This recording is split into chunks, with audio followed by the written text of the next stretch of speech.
The Lord of the Rings of Power trailer has just dropped. And I am very interested to see if the trailer's any good.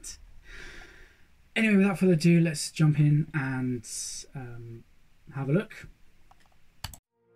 There was a time when the world was so young.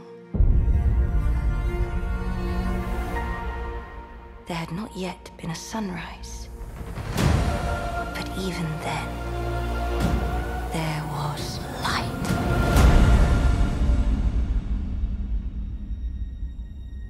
Call to me, lands far away. Elves have forests to protect. Dwarfs their mines. Men their fields of grain. But we Harfoots have each other. For I must now wander this wandering way. We're safe.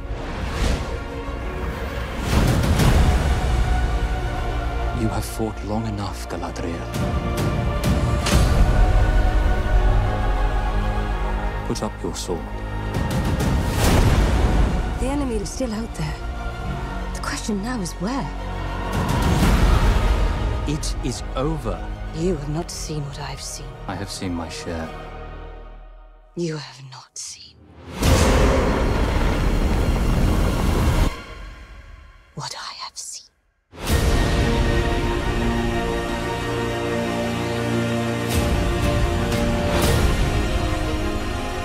Darkness will march over the face of the earth. It will be the end, not just of our people, but all peoples. I am sorry, but their time has come. The past is with us all. The past is dead. We either move forward or we die with it. This could be the beginning of a new era.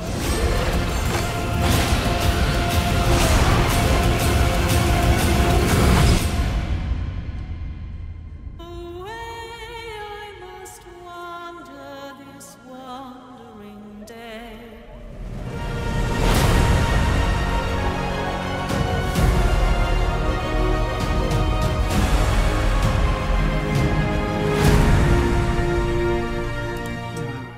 How many bloody Prime logos do they need on that fucking trailer? Anyway, right.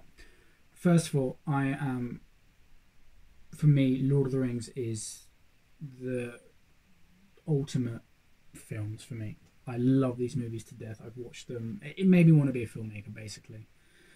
So, like many people, we hold it very close to our hearts now.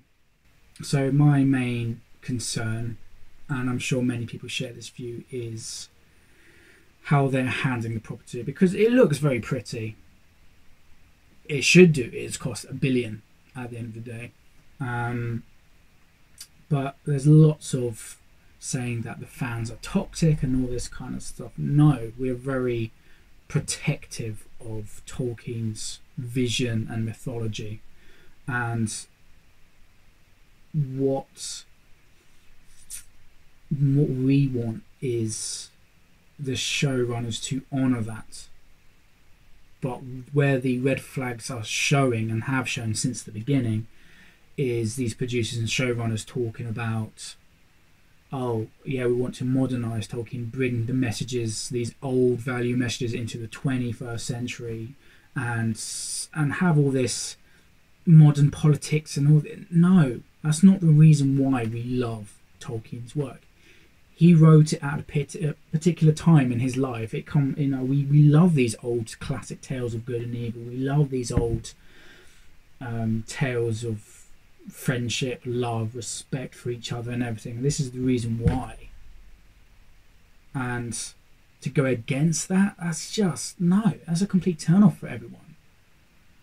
And just kind of seeing Tolkien's work as an archaic, misogynistic, anti-diversity property, and it's like, no, what are you on about? Tolkien, there's elves, dwarves, wizards. It couldn't be any more diverse in a fantasy sense. But this is the problem. Yeah, because I want more Middle Earth. We want more Middle Earth, but the problem is it needs the messages and the story needs to embody what Tolkien envisioned. That's what it falls down to. You can chuck $1 billion at this, but if it doesn't have the story and the representation of Tolkien's work and the love and respect and the passion, then it's going to be shit. That's the issue, and then they're going to start throwing all the race card at us, and no, that's the bottom line. It's simple as that. Honor Tolkien's legacy. You just need to honor the messages that Tolkien displays through his work and his ideas and his mythology and his beliefs, and then you can't go wrong. And if they deviated from the story, okay, would be more accepting of that if we knew that they were trying to voice or use Tolkien as a filter whilst filming and making these stories, because it will feel that is embedded in his world that he set out to create. And then we'll be excited. But at the moment, you can chuck $1 billion at this. If the story is crap, it's not going to matter. It's just going to be a glossy, pretty turd. That's the bottom line of it. But yeah, anyway, what do you think, guys? I mean, say Lord of the Rings is my all-time favourite films, and it made me want to be a filmmaker. And even I'm shooting my own fantasy film right now called Gallowmere. That's how much I love the genre, and part of making it is that I'm so fed up of let down by all these newer fancy properties. So it just feels like there's a way to kind of create our own story that is unfiltered, unbiased, no forced messages. It's how it's organically being created. So do check that out if you're interested. Links below, all that sort of stuff. And yeah, we shall see. We shall see if this show's any good.